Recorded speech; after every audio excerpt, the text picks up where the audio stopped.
Hi guys, இன்னைக்கு நம்ம வந்து பியூபர்ட்டி செரமனியோட தான் ப்ளவுஸ் வந்து பார்க்க போகிறோம். ஸோ லைனிங் வச்சு எல்லா பீசஸுமே நம்ம வந்து கட் பண்ணி எடுத்துடணும். மெயின் ஃபேப்ரிக்கு லைனிங் நான் வந்து ஃபஸ்ட்டே கட் பண்ணி வச்சிட்டனால எனக்கு ஈஸியாக இருந்துச்சு. ஸோ சீக்கிரமாக முடிஞ்சிருச்சு.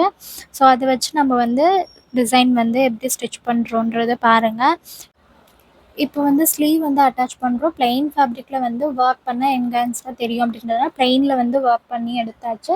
மேலே வந்துட்டு நம்ம பார்டர் பீஸ் வந்து ஸ்லீவுக்கு வந்து வந்து வச்சுட்டோம். ஸோ வச்சுட்டு நம்ம குட்டி குட்டி ப்ளீட்ஸ் வந்து எடுத்து குட்டி பஃப் மாதிரி வச்சுருந்தோம், 3 ப்ளீட் பஃப்பு. அதே மாதிரி பேக் சைடு வந்து போட் நெக்கில் வந்துட்டு டைமண்ட் ஷேப் வர மாதிரி வச்சு நீட்டாக ஃபினிஷ் பண்ணியிருந்தோம். ஃபினிஷ் பண்ணிவிட்டு நம்ம அதுலேயுமே வந்துட்டு நாட் வர மாதிரி தான் கட்டுற மாதிரி கேட்டிருந்தாங்க. ஸோ அந்த மாதிரி நாட்டு கேப் வர மாதிரி ஸோ ஃபினிஷ் பண்ணியிருந்தோம். ஃபைனலாக வந்து பார்க்கும்போதுமே ரொம்ப நீட்டாக இருந்துச்சு. சென்டரில் நம்ம ஓப்பன் பண்ணிவிட்டு நம்ம வந்து அந்த ஹூக் செக்ஷன் வச்சுமே வந்துட்டு பேக்கில் ஓப்பன் வந்து தெரியாத மாதிரி நீட்டாக இருந்துச்சு. ஜாயிண்ட் வந்து ரெண்டுமே ஒன்றா சேர்ந்து நீட்டாக வந்துருந்துச்சு. பார்க்கவுமே ரொம்ப நல்லா இருந்தது. ஃபுல்லாக நம்ம ஃபைனலாக அந்த ஹூக் செக்ஷன் எல்லாமே ஸ்டிச் பண்ணி முடிச்சதுக்கப்புறமேட்டு நீட்டாக வந்துருந்துச்சு.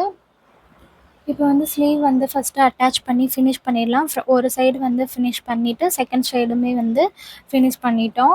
ஸோ வந்து பிரின்சஸ் ஃப்ரண்ட் பீஸ் ஸ்டிச் பண்ணதுக்கப்புறம் எண்டு வந்து நம்ம ஸ்டிச் பண்ணாமல் வச்சுருந்தோம். ஸோ அதுவுமே வந்து பீஸ் கொடுத்து ஸ்டிச் பண்ணி ஃபுல்லாக முடிச்சாச்சு. ஸோ கடைசியாக ஃபிட்டிங்கும் முடிச்சுட்டு ஃபைனல் லுக்கு தான் நான் சொல்லியிருந்தேன் இல்லையா, அவங்களுக்கு பேக்கில் அந்த ஜாயினிங் வந்து நீட்டாக வந்திருந்தது அப்படின்ட்டு. ஸோ அதுவுமே பாருங்கள் நீட்டாக இருக்குது. ஸோ இது ஃபைனலாக லுக் பார்க்கும்போது நல்லா ரொம்ப கிராண்டாகவும் இருந்துச்சு. பார்க்கவுமே ரொம்ப நீட்டாகவும் இருந்தது. கிளைண்ட்டுக்குமே ரொம்ப பிடிச்சிருந்துச்சு அப்படின்னு சொல்லியிருந்தாங்க. ஸோ தேங்க்யூ ஃபார் வாட்சிங்.